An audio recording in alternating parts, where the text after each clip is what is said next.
وأصحابه أجمعين.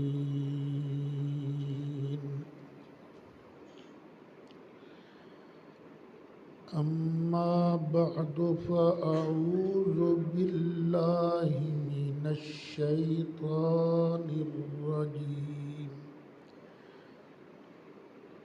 بسم الله الرحمن الرحيم.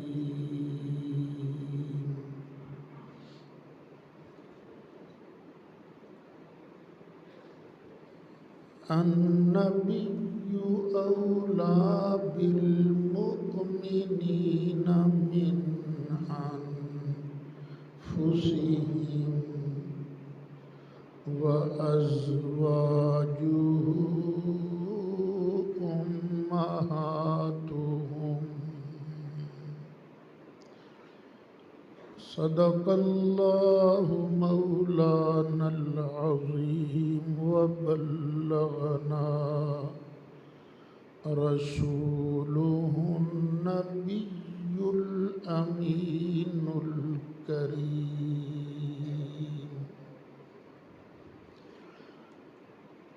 ونحن على ذلك لمن الشاهدين والشاكرين والحمد لله رب العالمین.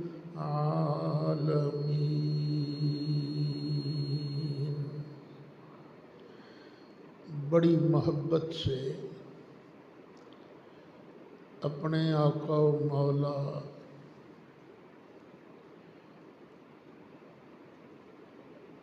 رب کے پیارے محبوب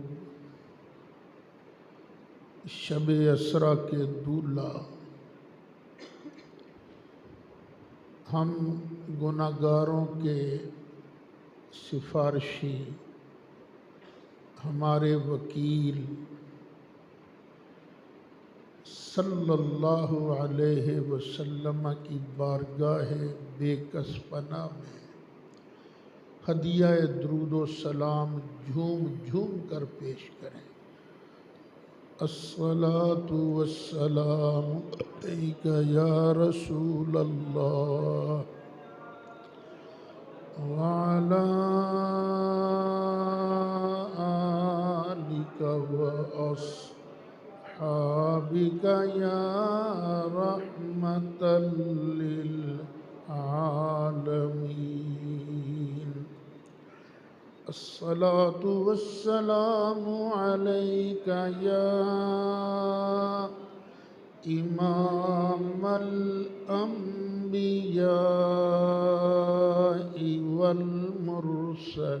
والمرسلین وعلی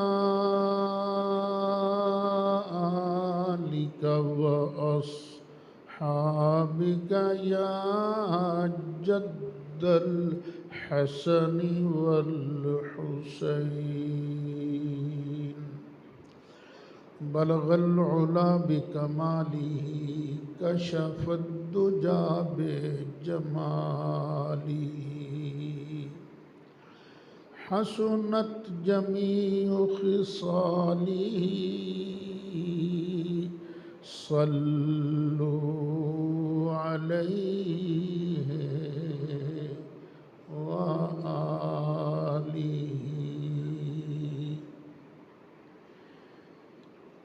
یا صاحب الجمال و یا سید البشر من وجهك المنیر لقد نور القمر لا يمكن الثناء كما كان حقه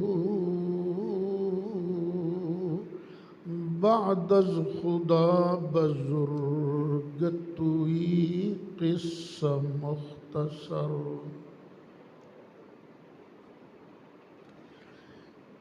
انتہائی قابل صد احترام بزرگ و دوستو، میں نے آپ حضرات کے سامنے سورۃ احزاب کا ایک جملہ تلاوت کرنے کا شرف حاصل کیا ہے۔ اللہ کریم ارشاد فرماتا ہے، النبی اولیٰ بالمؤمنین من انفسہم۔ یہ جو ہمارے نبی صلی اللہ علیہ وسلم ہیں، ان کا حق مومن پر اتنا ہے کہ مومن کی جان کا مومن پر اتنا حق نہیں جتنا میرے مصطفیٰ کا حق ہے۔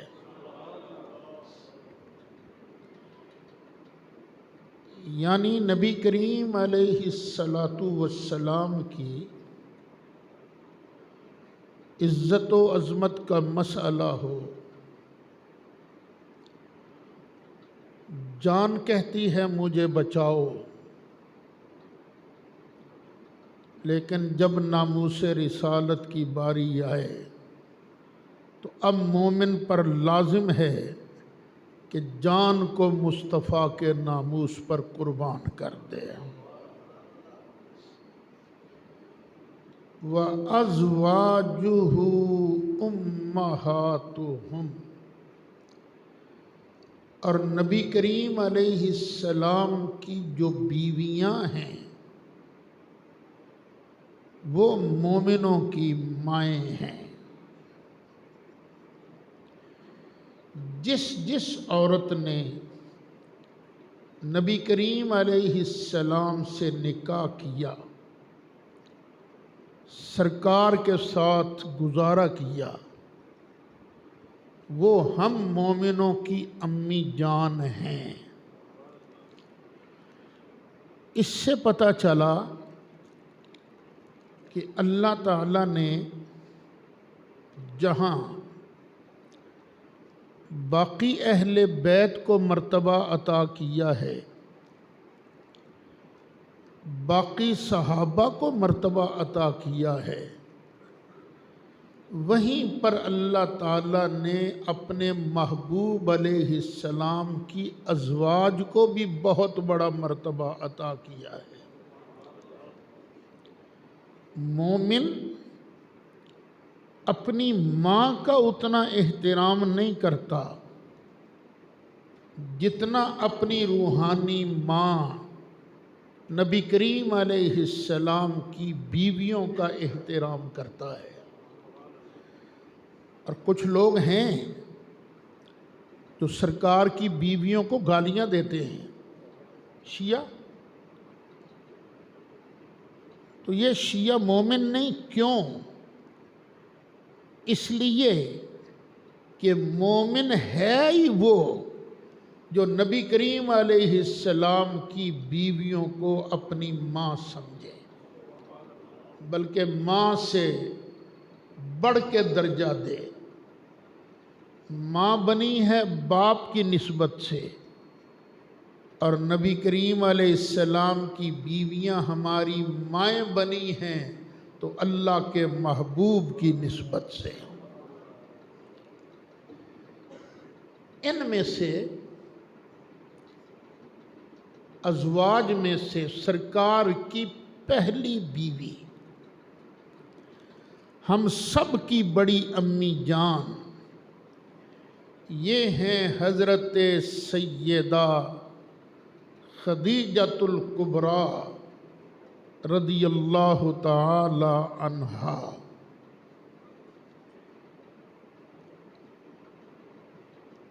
یہ ایک بحث رہتی ہے کہ نبی کریم علیہ السلام پر سب سے پہلے ایمان کون لایا؟ یہ ایک بحث رہتی ہے۔ تو سیدنا امام اعظم ابو حنیفہ رحمۃ اللہ علیہ نے تطبیق دی کہ لڑو نہیں، اگر بچوں میں دیکھنا ہو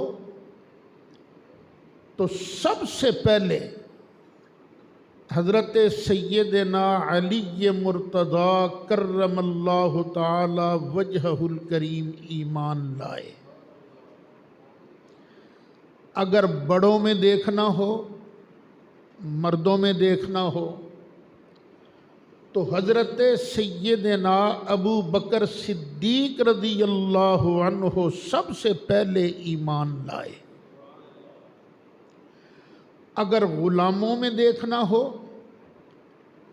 تو سب سے پہلے حضرت بلال حبشی ایمان لائے، اور اگر آزاد کردہ غلاموں میں دیکھنا ہو تو حضرت سیدنا زید رضی اللہ عنہ یہ سب سے پہلے ایمان لائے۔ اور اگر عورتوں میں دیکھنا ہو تو سب سے پہلے حضرت سیدہ خدیجۃ الکبریٰ ایمان لائی۔ یہ انہوں نے تطبیق دی ہے حضرت امام اعظم ابو حنیفہ نے۔ لیکن اگر یہ دیکھا جائے کہ ان سب میں سے پہلے کون ایمان لایا، تو جو میں نے نام لیے ہیں نا، ان سب سے پہلے، بلکہ ہر مومن سے پہلے اگر کوئی ایمان لایا ہے تو حضرت خدیجۃ الکبریٰ ایمان لائی ہے۔ اور ان کے ایمان کا واقعہ بھی بڑا زبردست ہے۔ ایک شادی پہلے ہوئی تھی، اس میں سے اللہ تعالیٰ نے ان کو ایک بیٹا ایک بیٹی عطا فرمائی۔ پھر دوسری شادی ہوئی، اچھا وہ خاوند فوت ہو گیا، دوسری شادی ہوئی، اللہ تعالیٰ نے ایک بیٹا عطا فرمایا، پھر وہ خاوند بھی فوت ہو گیا۔ اب انہوں نے تہیہ کر لیا کہ میں اب شادی نہیں کراؤں گی۔ خوبصورت بھی بہت تھی، مال بھی بہت تھا، یعنی اتنا مال تھا کہ ہر سال جو قافلہ جاتا تھا نا ملک شام، باقی جو تجارت کرنے والے لوگ تھے جتنا باقیوں کا مال ہوتا اتنا اکیلی حضرت خدیجہ کا مال ہوتا، اتنی مالدار تھی۔ عورتوں کا ایک میلہ بھی لگا کرتا تھا، ہر سال ہوتے ہیں نا فیسٹیول، عورتوں کا ایک میلہ لگا کرتا تھا۔ ایک منجم نجومی آیا، اس نے آن کے کہا ہے عورتوں، ان قریب یہاں سے اللہ کا آخری نبی ظاہر ہوگا، وقت آ گیا ہے، وہ تم میں سے اگر کسی کے بس میں ہو تو اس سے نکاح کرے۔ باقی عورتوں نے تو لان تان کیا، چل وڈا آیا نجومی، چل دفع ہوئے تو۔ لیکن نجومی کی یہ بات حضرت خدیجہ کے دل میں آ گئی، آنا تو ہے کسی نے، اب اس آنے والے کا وقت قریب آ رہا ہے۔ وہ نظر دوڑاتی، کون ہوگا وہ جس کو اللہ یہ منصب عطا کرے گا؟ جب نظر دوڑاتی تو ان کی نظر اخیر ٹکتی تو آمنہ کے لال پر ٹکتی، کیونکہ نہ ان جیسا سونا کوئی، نہ ان جیسا پیارا کوئی، نہ ان جیسا محبت کرنے والا کوئی، نہ ان جیسا غریبوں کی مدد کرنے والا کوئی۔ ہر اعتبار سے نبی کریم علیہ السلام سب سے اوپر نظر آتے۔ دل میں آیا کہ یہی ہیں جن کو اللہ نبوت عطا فرمائے گا۔ اب ایک مرتبہ قافلہ نے جانا تھا، نبی کریم علیہ الصلاۃ والسلام جناب ابی طالب کی کفالت میں ہوتے تھے۔ جناب ابی طالب نے کہا، بھتیجے اس وقت ہاتھ بڑا تنگ ہے، پیسہ ویسا کوئی پاس نہیں، جانور بھی پاس نہیں ہیں کہ جن کی وجہ سے گزارا ہو۔ خدیجہ ہر سال کسی نہ کسی کو اپنے مال کا سپروائزر بنا کر تجارت کے لیے بھیجتی ہیں اور اس کو معقول معاوضہ بھی دیتی ہیں۔ اگر ہم کوشش کریں تو خدیجہ تمہیں کہہ دے، تمہیں بھیج دے قافلے کا سپروائزر بنا کر تجارت کے لیے۔ سرکار نے فرمایا ہو سکتا ہے وہ خود ہی رابطہ کر لے، کہنے کی ضرورت ہی نہ پڑے۔ لیکن جناب ابی طالب نہ رہ سکے، وہ سیدھا حضرت خدیجۃ الکبریٰ کے پاس گئے،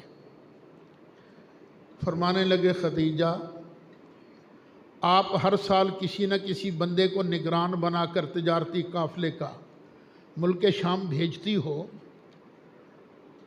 تو اس دفعہ اگر تم میرے بھتیجے محمد صلی اللہ علیہ وسلم کو نگران سپروائزر بنا کر بھیج دو تو کیسا رہے گا؟ تو حضرت خدیجہ نے فرمایا، ابو طالب اگر آپ کسی اجنبی کے لیے بھی سفارش کرتے تو میں کبھی رد نہ کرتی، لیکن آپ نے سفارش ہی ان کے لیے کی ہے جو ہیں ہی بڑے پیارے، بڑے عزیز ہیں، بڑے احترام والے ہیں، بالکل ٹھیک ہے، میں ان کو اپنے قافلے کا نگران بنا کر بھیجوں گی۔ حضرت ابو طالب نے فرمایا، لیکن ایک بات ہے، پچھلے سال آپ نے جس کو سپروائزر بنا کر بھیجا تھا نا، اس کو آپ نے مزدوری میں 2 اونٹ دیے تھے، لیکن اگر میرا بھتیجا جائے گا تو 4 اونٹ دینے پڑیں گے۔ انہوں نے کہا، جی بالکل ٹھیک ہے۔ یہاں سے پتہ چلا کہ جب سودا لینا دینا ہو تو بھاؤ تاؤ کرنا یہ کوئی غلط بات نہیں ہے، یہ بالکل درست بات ہے کہ میں انہیں لواں گا، جی یہ کہہ سکتا ہے بندہ۔ اب نبی کریم علیہ الصلاۃ والسلام چڑھتی جوانی ہے، ان کو قافلے کا سپروائزر بنا کر حضرت خدیجہ نے ملک شام بھیجا، اور اس کا اپنا ایک غلام تھا حضرت خدیجہ کا، جس کا نام تھا میسرہ۔ میسرہ کو کہا کہ تم نے ساتھ جانا ہے اور ان کا خاص خیال رکھنا ہے، خدمت میں کمی نہ آئے، جو کریں کرنے دینا، کوئی روک ٹوک نہ کرنا، اور جو کچھ رستے میں تجھے نظر آئے وہ مجھے بالکل من و عن بتا دینا۔ میسرہ نے کہا، مالکن بالکل ٹھیک ہے۔ اب شام کو سفر شروع ہو گیا، اونٹ تھے کافی سارے،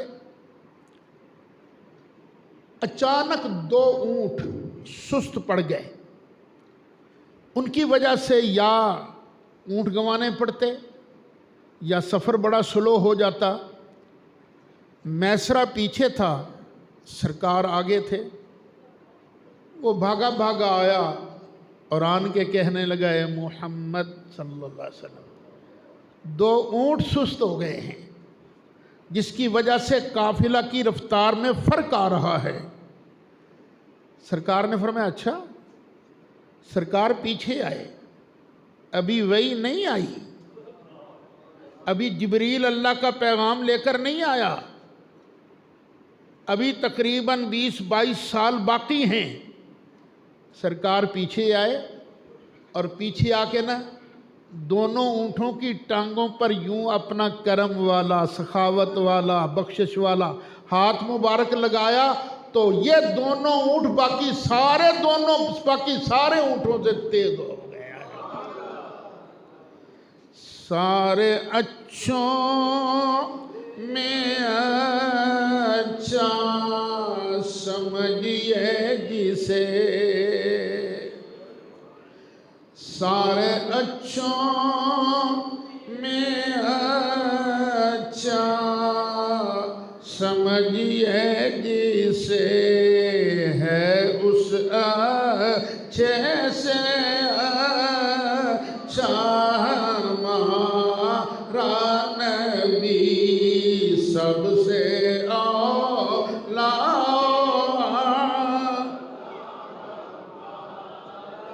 نبی، سب سے بالا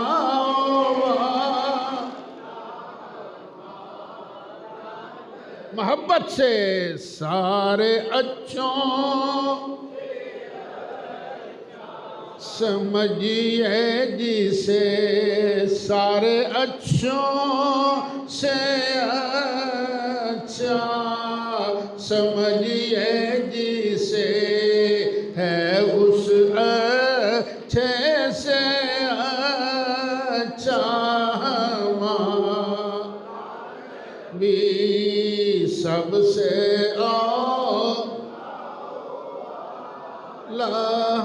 ہمارا نبی، سب سے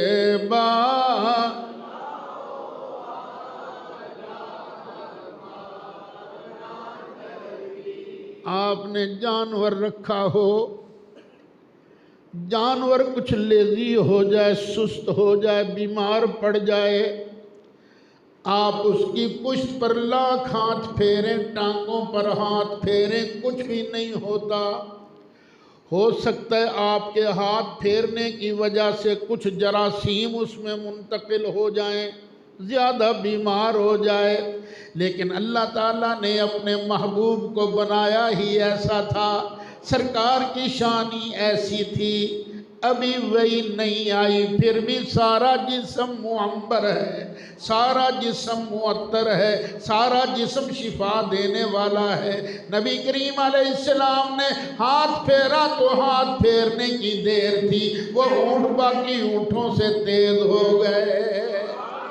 کون دیتا ہے دینے کو منہ، یہ کون دیتا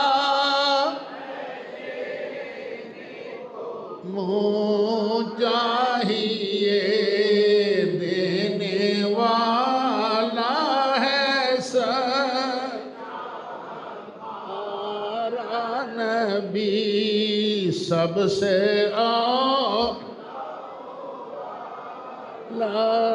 ہمارا نبی، سب سے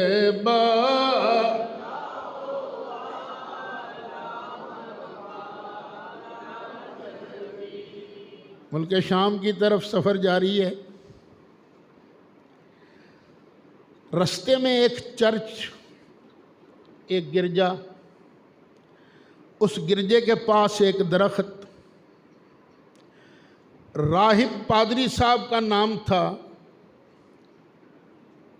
بحیرہ راہب۔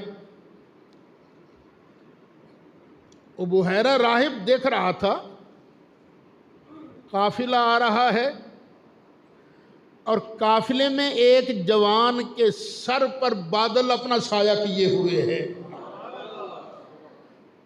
جدھر جدھر سونا جاندہ سی بدل بھی ادھر ہی جا رہا سی، اور سرکار وہاں درخت کے نیچے جلوہ فرما ہو گئے۔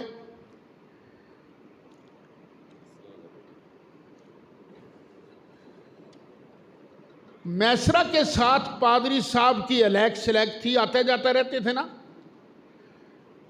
تو پادری صاحب پوچھنے لگے میسرہ سے،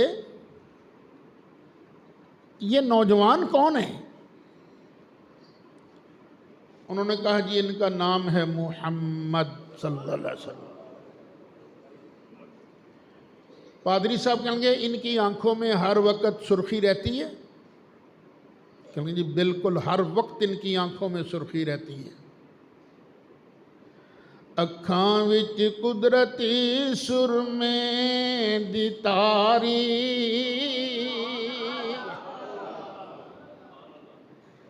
اور مکے شہر وچ رہن والا،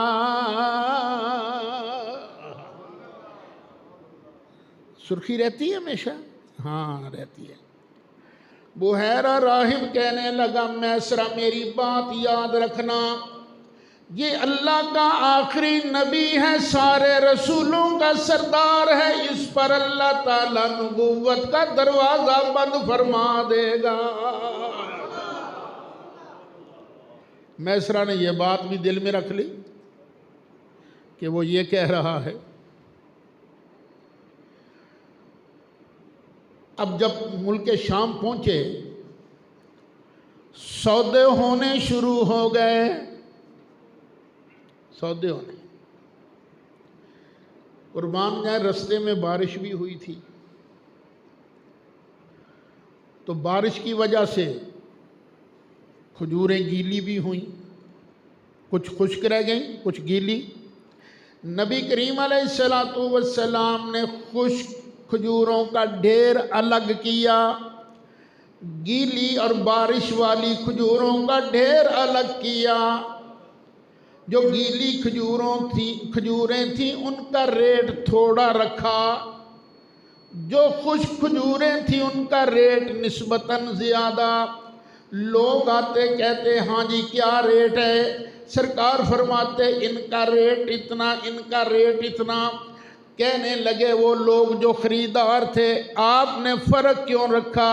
فرمایا اس لیے کہ جو کھجوریں بارش کی وجہ سے گیلی ہو گئی ہیں ان میں بوجھ آ گیا ہے، بھاری ہو گئی ہیں، بھاری اور ہلکی کھجوروں کو ایک دام پر بیچنا دیانت کے خلاف ہے۔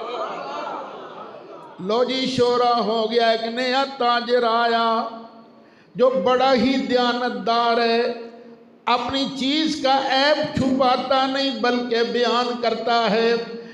لوگ گاہک ٹوٹ ٹوٹ کر سرکار کی طرف آنے لگے، اتنا نفع ہوا جتنا پچھلے سال ہوا تھا۔ اللہ تعالیٰ نے نبی پاک کی برکت سے خدیجہ کے مال کو ڈبل نفع عطا فرمایا۔ سارا سودا بک گیا، اب یہ قافلہ واپس آ رہا تھا۔ حضرت خدیجہ الکبریٰ اپنی چند سہیلیوں کے ساتھ اپنے مکان کی چھت پر کھڑی تھی، قافلے کا انتظار کر رہی تھی۔ قافلہ نظر آیا، خدیجہ دیکھ کر حیران رہ گئی، جدھر نبی کریم علیہ السلام منہ کرتے بادل کا ٹکڑا بھی ساتھ ساتھ چکر لگا رہا تھا۔ خدیجہ سہیلیوں سے کہنے آؤ ویکھو نہیں، آؤ ویکھو کنڈا سونا شان والا آ رہا ہے کہ جیدے تابع فرمان اللہ نے بدل بھی فرما دیتے نے۔ خیر حضرت خدیجہ نے جو معاوضہ طے ہوا تھا اس سے کچھ زیادہ ہی سرکار کی خدمت میں پیش کیا۔ اب حضرت خدیجہ سوچ رہی تھی ہے اللہ کا یہی نبی، دیکھو نا میسرہ کیا بتا رہا ہے، بحیرہ راہب نے کیا کہا تھا، اسی پر اللہ نے کرم کرنا ہے۔ اچھا پہلے بڑے بڑے لوگوں نے شادی کا پیغام دیا تھا، لیکن حضرت خدیجہ نے کہا تھا میں شادی نہیں کرتا۔ اب حضرت خدیجہ کے دل میں آیا کہ نہیں یہ نال ہی بیاہ کرنا چاہیے، اگر کہیں میں ان کی غلامی میں آ جاؤں تو میرے تو بھاگ جاگ جائیں گے، بھاگ جاگ جائیں گے۔ ان کی ایک سہیلی تھی جن کا نام ہے نفیسہ۔ انہوں نے کہا نفیسہ میرا دل کرتا ہے کہ میں محمد صلی اللہ علیہ وسلم سے شادی کر لوں، لیکن پتہ نہیں ان کی مرضی ہے بھی کہ نہیں، کیونکہ وہ جوان ہیں اور میری عمر زیادہ ہے، تو ان کو دل کا حال پتہ کرنا چاہیے۔ تو جانا، جا کے پوچھ۔ نفیسہ آ گئیں اور آن کے کہنے لگی، اے پیارے محمد صلی اللہ علیہ وسلم، آپ شادی کیوں نہیں کرتے؟ فرمایا اس لیے شادی نہیں کرتا کہ شادی کے لیے جو مال خرچ ہونا ہوتا ہے وہ میرے پاس نہیں ہے۔ تو نفیسہ کہنے لگی، اگر شادی وہاں ہو جائے جہاں آپ کو مال خرچ کرنے کی ضرورت بھی پیش نہ آئے تو؟ سرکار نے فرمایا وہ کون ہے جس کے ساتھ تو شادی کا کہہ رہی ہے؟ وہ کہنے لگی خدیجہ۔ فرمایا ہے خدیجہ؟ اس نے تو بڑوں کو انکار کر دیا، وہ تو شادی کے لیے تیار نہیں، اور وہ میں غریب سے کیسے شادی کرے گی؟ کہنے لگی وہ غریب، آپ غریب تو نہیں ہونا، جو دولت آپ کے پاس ہے وہ کسی اور کے پاس تھوڑی ہے، وہاں پیسے کی ضرورت نہیں پیش آئے گی۔ سرکار نے فرمایا ہاں بات کر کے دیکھ لو، بات کر کے دیکھ لو۔ نفیسہ نے جا کے حضرت خدیجہ سے کہا کہ وہ تو تیار ہیں۔ اب حضرت خدیجہ نے مناسب یہ سمجھا کہ ڈائریکٹ بات کر لی جائے۔ ایک تو وہ کنواری خاتون نہیں تھی، بیوہ تھی، 2 مرتبہ بیوہ ہو چکی تھی، اور وہ ظاہر کاروبار کرتی تھی، بزنس کرتی تھی۔ انہوں نے نبی کریم علیہ السلام کو بلایا اور بلا کے کہا کہ میں آپ سے شادی کرنا چاہتی ہوں، آپ کی کیا رائے ہے؟ تو میرے پاس مال تو نہیں، نہیں مال کی ضرورت نہیں ہے، بس میرا مال بھی آپ کا، آپ ہاں کر لیں۔ فرمایا ٹھیک ہے، میں شادی کے لیے تیار ہوں۔ تو اب خدیجہ بولی کہ آپ ایسے کیجئے، میرا چچا ہے تو آپ اپنے چچا کو ان کے پاس رشتے کے لیے بھیج دیں۔ تو نبی کریم علیہ السلام نے جناب ابی طالب کو حضرت خدیجۃ الکبریٰ کے پاس رشتے کے لیے بھیجا۔ انہوں نے اقرار کر لیا کہ بالکل ٹھیک ہے، میں شادی کے لیے تیار ہوں، نکاح میں دیتا ہوں۔ اب نکاح کی محفل سجی، نکاح کا خطبہ جناب ابی طالب نے پڑھا۔ جناب ابی طالب نے ارشاد فرمایا کہ یہ ہے محمد صلی اللہ علیہ وسلم، یہ خدیجہ سے شادی کرنا چاہتا ہے۔ آج اس کے پاس اگرچہ مال نہیں، لیکن جون سی خوبی بھی تم دیکھو وہ سب میں محمد سب سے اونچا ہے۔ حسن میں دیکھو تو محمد جیسا حسین کوئی نہیں، شرافت میں دیکھو تو محمد جیسا شریف کوئی نہیں، بردباری میں دیکھو تو محمد جیسا بردبار کوئی نہیں۔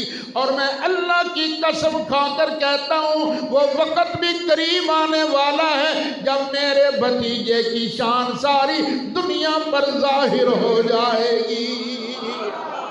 گویا کہ جناب ابی طالب نے اسی وقت اعلان کیا، سب سے اولا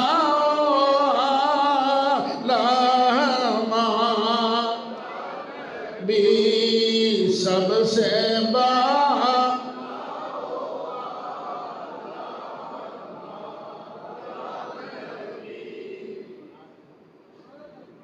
نہیں یار، ایسے نہیں، انج نہیں ہے نا، پورا ٹل لا کے پھیپھڑے دا، میری ذات دے نعرے تے نہیں مارنے نا، او دی گل کرنی ہے جن نے سانو بخشوانا ہے، جنہوں نے ہمارا ہاتھ پکڑ کر ہمیں جنت میں لے جانا ہے۔ سب سے اولا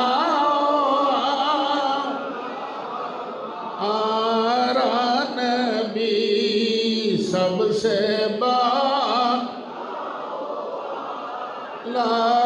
ہمارا نبی۔ گویا جناب ابی طالب اسی وقت یہ اعلان کر رہے تھے سارے اونچوں میں اونچا سمجھیے جسے سارے اونچوں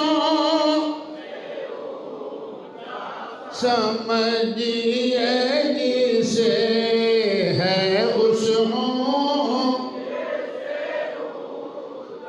ہمارا نبی ہے اس جیسے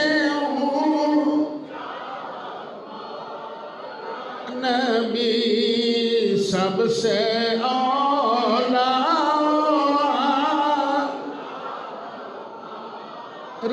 نبی سب سے بالا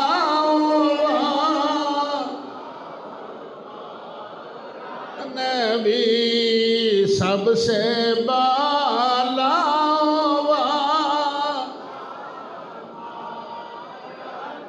جناب ابی طالب نے فرمایا اور جس خوبی کو بھی لے لو کسی کا موازنہ کرو میرا محمد سب سے اونچا نکلے گا سارے اونچوں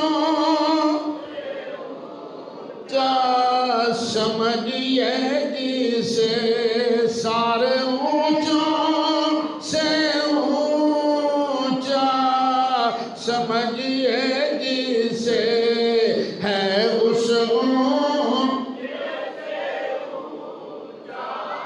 ہمارا نبی سب سے اولا ہمارا نبی سب سے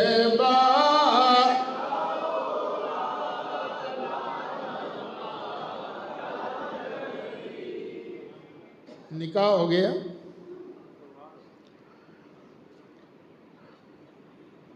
اب نکاح کے بعد ایک دن نبی کریم علیہ السلام گھر تشریف لائے تو بڑے پریشان حضرت خدیجۃ الکبریٰ نے پوچھا آقا کیا ہوا پریشان کیوں ہیں فرمایا میں آ رہا تھا مجھے کچھ انتہائی غریب نظر آئے میرا دل چاہتا تھا کہ میں ان کی خدمت کروں ان کو کچھ دوں لیکن میرے پاس تھا ہی کچھ نہیں تو میں ان کی خدمت نہیں کر سکا اس بات کی مجھے پریشانی ہے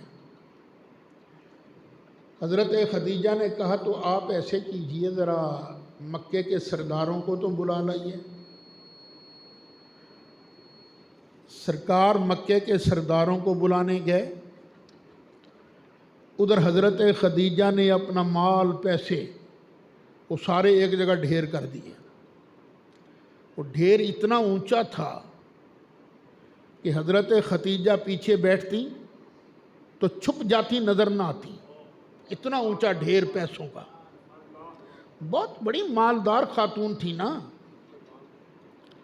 جب مکے کے سردار آ گئے حضرت خدیجۃ الکبریٰ نے ارشاد فرمایا میں نے آپ لوگوں کو تکلیف اس لیے دی ہے کہ سب گواہ بن جاؤ یہ جتنا مال ہے میں سارے کا سارا اپنے محبوب خاوند محمد کے قدموں پہ قربان کرتی ہوں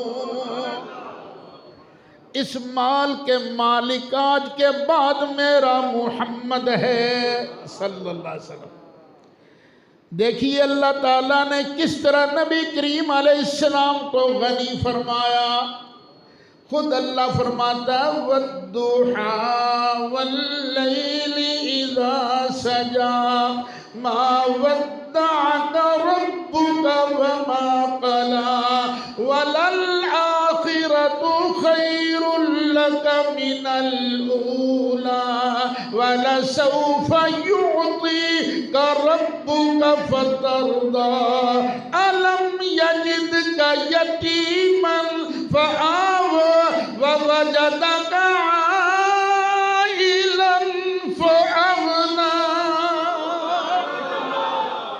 محبوب پیارے اللہ نے اپنے فضل و کرم سے تمہیں غنی کر دیا۔ سب مفسرین فرماتے ہیں یہ غنی کس طرح کیا تھا؟ حضرت خدیجہ کا مال دلوا کر۔ اب نبی کریم علیہ السلام دل کھول کر اللہ کی راہ میں خرچ کرتے۔ اچھا، حضرت خدیجہ کو کیا کہتے ہیں؟ خدیجۃ الکبریٰ۔ یہ کبریٰ اس میں تفضیل کا صیغہ ہے جو مؤنث کے لیے استعمال ہوتا ہے۔ مذکر کے لیے افعل کے وزن پر اللہ اکبر، اللہ سب سے بڑا ہے۔ ابو بکر ہیں صدیق اکبر، کہ امتیوں میں سب سے بڑے سچے، اور حضرت خدیجہ کیا ہیں؟ خدیجۃ الکبریٰ، بڑی خدیجہ، بڑی خدیجہ۔ وہ بڑی تو تب ہو نا جب کوئی چھوٹا ہو، چھوٹی خدیجہ تو سرکار کی بیویوں میں ہے ہی کوئی نہیں، تو حضرت خدیجہ کبریٰ کیسی ہوئی؟ یہ ایک سوال پیدا ہوتا ہے، کبریٰ کیسی ہوئی؟ اصل میں یہاں پہلے موصوف محذوف ہے، خدیجہ الصدیقۃ الکبریٰ۔ مردوں میں ابو بکر صدیق اکبر ہیں اور عورتوں میں حضرت خدیجہ الصدیقۃ الکبریٰ ہیں۔ پھر قربان جائیں۔ اچھا، اللہ نے اپنے محبوب علیہ السلام کو جو اولاد عطا فرمائی وہ حضرت خدیجہ سے عطا فرمائی۔ صرف ایک صاحبزادے حضرت ابراہیم یہ مدینہ شریف میں پیدا ہوئے حضرت ماریہ کے بطن سے، اور باقی ساری اولاد حضرت خدیجۃ الکبریٰ سے۔ ایک بیٹا تھا قاسم، جن کے نام پر سرکار کی کنیت ہے ابو القاسم۔ سرکار کو کیا کہا جاتا ہے؟ ابو القاسم۔ ایک بیٹا تھا عبداللہ، جسے طیب و طاہر بھی کہا جاتا ہے۔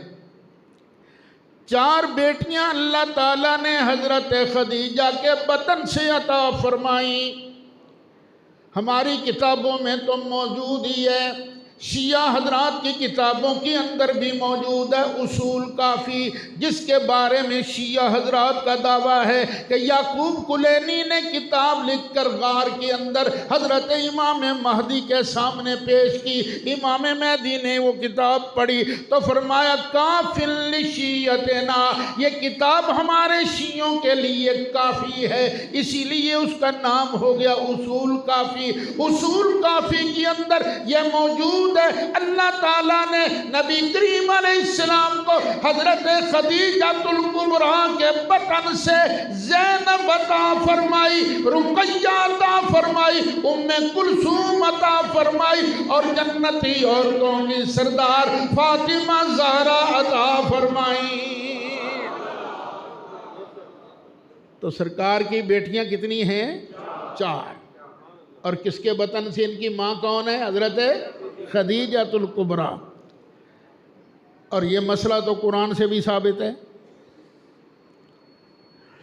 یا ایھا النبی قل لازواجک وبناتک ونساء المؤمنین یدنین علیہن من جلابیبہن۔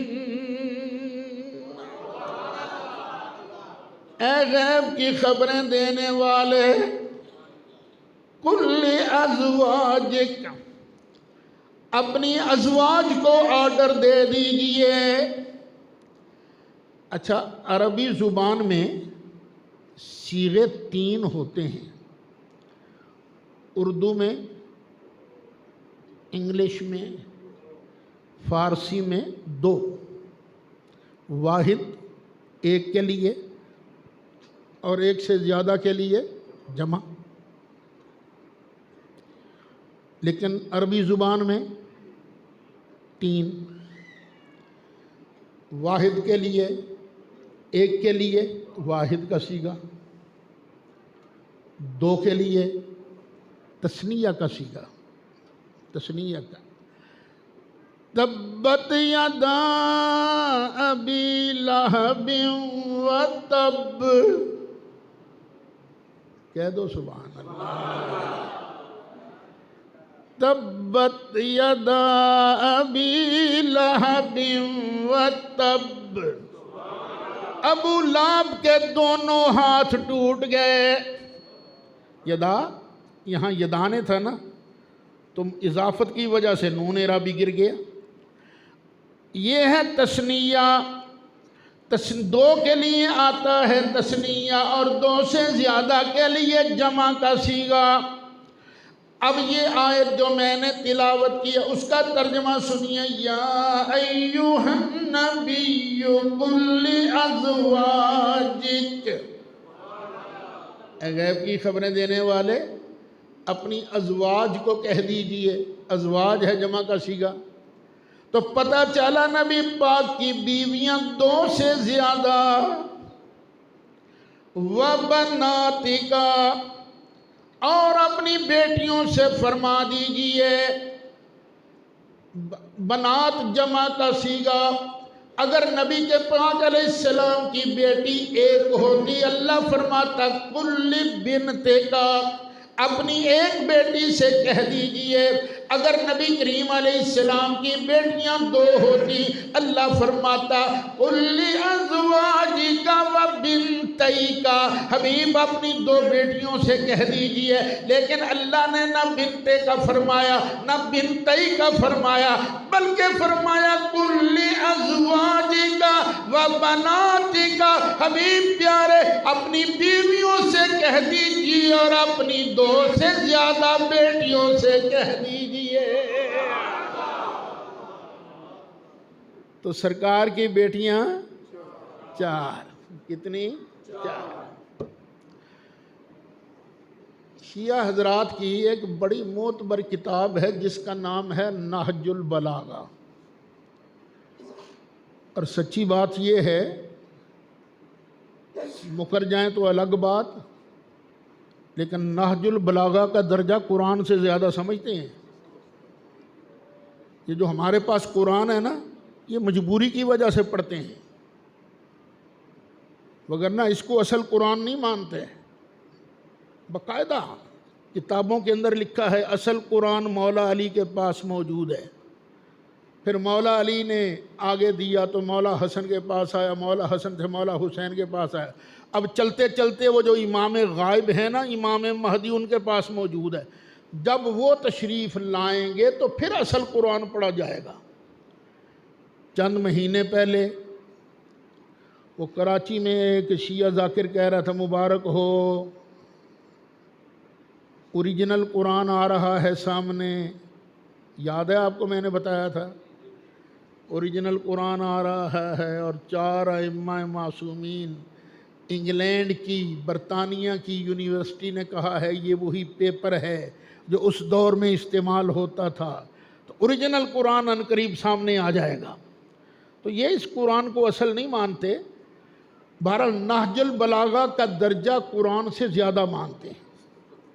اور نہج البلاغہ کے اندر حضرت علی کا ایک ارشاد موجود ہے، حضرت عثمان غنی ذو النورین رضی اللہ تعالی عنہ سے حضرت علی نے فرمایا قد نلت من سحرہ ما لم ینالا، اے عثمان آپ کو ایک ایسی فضیلت حاصل ہے جو فضیلت نہ حضرت ابو بکر کو ملی نہ حضرت عمر کو ملی۔ وہ فضیلت کیا ہے؟ حضرت ابو بکر صدیق نے اپنی بیٹی سرکار کو دی ہے، لی نہیں، سرکار نے ان کو داماد نہیں بنایا۔ حضرت عمر کو سرکار نے داماد نہیں بنایا، سسر ہیں وہ سرکار کے، لیکن عثمان تجھے تو نبی پاک علیہ السلام نے دوہرا داماد بنایا تھا، دوہرا داماد۔ پہلے حضرت رقیہ نکاح میں دی، پھر حضرت ام کلثوم نکاح میں دی۔ نور کی سرکار سے پایا دوشالہ نور کا، نور کی سرکار سے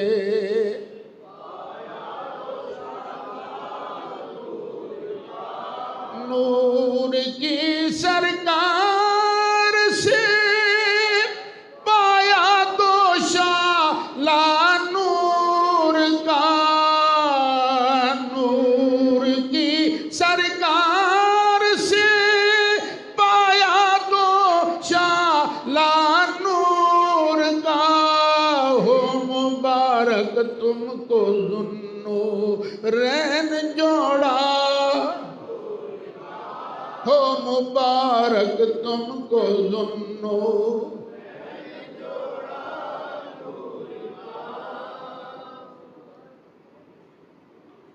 اچھا، بیٹیاں تو 4 ہیں۔ حضرت یعقوب علیہ السلام کو اللہ نے بیٹے کتنے دیے تھے؟ 12۔ باپ ایک ہی ہے، لیکن ان 12 بیٹوں میں سب سے زیادہ مرتبہ اللہ نے کس کو دیا؟ حضرت یوسف علیہ السلام کو۔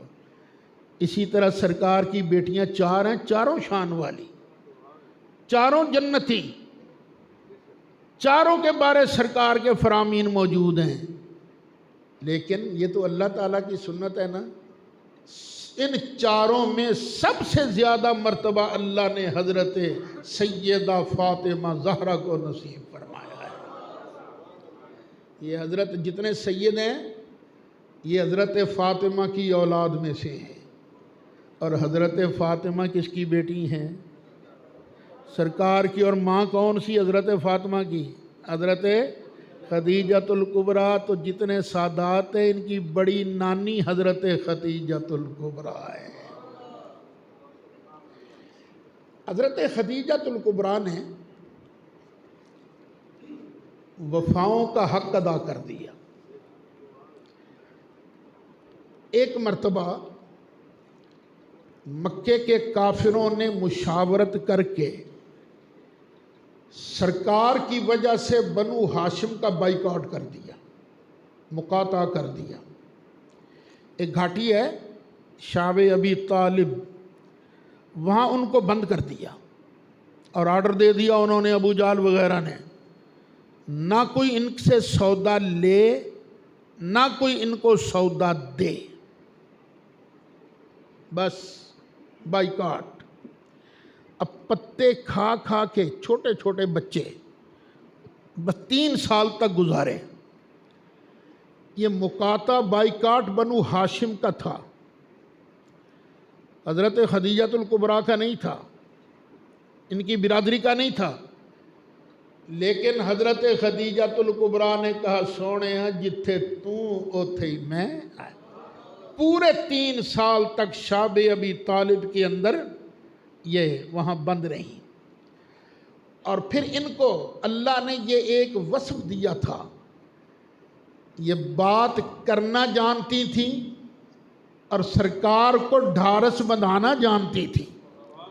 وہ جب پہلی وحی آئی نا سرکار پر، اقرأ باسم ربک الذی خلق، تو یہ وحی اللہ کا کلام ہے، یہ کوئی معمولی نہیں۔ اِنَّا سَنُلْقِي عَلَيْكَ قَوْلًا ثَقِيلًا۔ اے حبیب پیارے، ہم تم پر بڑا بھاری کلام نازل فرمانے والے ہیں۔ ایک جگہ فرمایا لو انزلنا هذا القرآن على جبل لرأيته خاشعا متصدعا من خشية الله۔ اگر ہم یہ کلام یہ وہی پہاڑ پر نازل کرتے تو پہاڑ بھی اللہ کے خوف سے ریزہ ریزہ ہو جاتا، پر قربان جائیں نبی پاک علیہ السلام کے اس پاک دل کے، اللہ نے نبی پاک علیہ السلام کے دل پر قرآن نازل فرمایا، وہی دل پر نازل ہوئی۔ بوجھ تو تھا نا، سرکار برداشت بھی کر گئے، لیکن پھر بھی جب واپس تشریف لائے تھے، یرجف فؤادہ، دل دھڑک رہا تھا تیزی کے ساتھ، تڑکو لگ گیا بندے نو۔ سرکار تشریف لائے، آپ کا رنگ مبارک اڑا اڑا لگتا تھا، گھر آتے ہی فرمایا زملونی زملونی زملونی، اور مجھے کمبل دے دو، مجھ پر کوئی لحاف ڈال دو۔ حضرت خدیجۃ الکبریٰ نے نبی کریم علیہ السلام پر لحاف ڈالا۔ جب سرکار کو کچھ افاقہ ہوا، حضرت خدیجۃ الکبریٰ نے پوچھا سونیا ہوا کیا تھا؟ اب نبی کریم علیہ السلام نے ساری روایات بیان کر دی۔ یوں اللہ کا ایک فرشتہ آیا تھا، 3 مرتبہ اس نے مجھے دبایا دبوچا، میرے دل پر قرآن کی آیتیں نازل فرمائیں، اس کی وجہ سے مجھے ایک مرتبہ تو ایسے لگا تھا جیسے میری جان نکل جائے گی۔ حضرت خدیجۃ الکبریٰ نے ساری کہانی سن کر فرمایا کلا، نہ سونیا نہ نہ نہ، کلا واللہ لا یخزیک اللہ ابدا، سونیا مجھے اللہ کی قسم ہے اللہ تعالیٰ آپ کی ٹور میں کبھی کمی نہیں فرمائے گا، آپ کی ٹور میں کبھی کمی نہیں فرمائے گا۔ اب دیکھو پھر اس کے بعد سرکار کی ٹور بنی یا کم ہوئی؟ مکہ مکرمہ میں سورت نازل ہوئی، سن لو، دل کی تختیوں پر لکھ لو۔ کہاں؟ مکہ مکرمہ میں، جہاں ہر وقت لوگ پتھر مارنے کو تیار رہتے تھے۔ أَلَمْ نَشْرَحْ لَكَ صَدْرَكَ أَلَمْ نَشْرَحْ لَكَ صَدْرَكَ وَوَضَعْنَا عَنْكَ وِزْرَكَ الَّذِي أَنْقَضَ ظَهْرَكَ وَرَفَعْنَا لَكَ ذِكْرَكَ۔ محبوب پیارے، تیری ٹور کے لیے، تیری عظمت کے لیے ہم نے تیرے ذکر کو بلند کر دیا ہے، تیرے ذکر کو، تیری ٹور کے لیے، تیری شان کے لیے تیرے ذکر کو بلند کر دیا۔ پوری دنیا میں ہر وقت سرکار کا نام لیا جاتا ہے، حساب لگا کر لوگوں نے بتایا یہ پوری دنیا کے اندر ٹائم تو الگ الگ ہے نا، ہر وقت کسی نہ کسی مسجد سے آواز آ رہی ہوتی ہے اشہد ان محمد رسول اللہ، تیرے لیے، تیری ٹور کی خاطر ہم نے تیرے ذکر کو بلند کر دیا ہے۔ اب سرکار کا روضہ انور ہے مدینہ شریف میں، اللہ نے مجھے پھر توفیق عطا فرمائی، سعادت بخشی، میں ابھی پیر کو واپس آیا ہوں، وہاں دیکھو نا روضہ شریف کی طرف ٹولیوں کی ٹولیاں آ رہی ہیں ٹولیوں کی ٹولیاں سرکار کے روضے کی طرف۔ اس دور میں پیشین گوئی ہوئی تھی وَرَفَعْنَا لَكَ ذِكْرَكَ، اس دور میں، اور حضرت خدیجہ نے اسی وقت کہا تھا کَلَّا وَاللَّهِ لَا يُخْزِيكَ اللَّهُ أَبَدًا، نہ سونیا نہ، اللہ کی قسم ہے اللہ آپ کی ٹور میں کبھی کمی نہیں کرے گا۔ کیوں؟ اِنَّكَ لَتَصِلُ الرَّحِمِ، تم بھی سن لو، جو نبی کریم علیہ السلام کے غلام کہلواتے ہو نا، سن لو۔ حضرت خدیجہ نے کہا اس لیے کہ محبوبہ آپ کے اندر کوالٹیاں ہیں، آپ رشتے داریاں نبھانا جانتے ہو، ہمیں بھی چاہیے رشتہ داریاں نبھائیں، کچھ توڑتا ہے تو توڑے، لیکن تم نے نہیں توڑنا۔ جو تجھ سے قطع تلقی کرے تو اس کے ساتھ جڑ۔ یہ میرے مصطفیٰ کی پالیسی ہے، یہ میرے مصطفیٰ کا فرمان ہے۔ سونیا، آپ تو مہمانوں کو بھی بھگتانا جانتے ہیں، مہمان نوازی کرنا جانتے ہیں، اور محبوبہ جس کا کوئی نہیں اس کو کما کر کھلانا جانتے ہیں۔ تو جس کے اندر اتنی کوالٹیاں موجود ہو، اللہ تعالیٰ اس کی عزت میں اضافہ فرماتا ہے۔ ٹائم کافی لے لیا آپ کا، چلیں سنتیں ادا کر لیں۔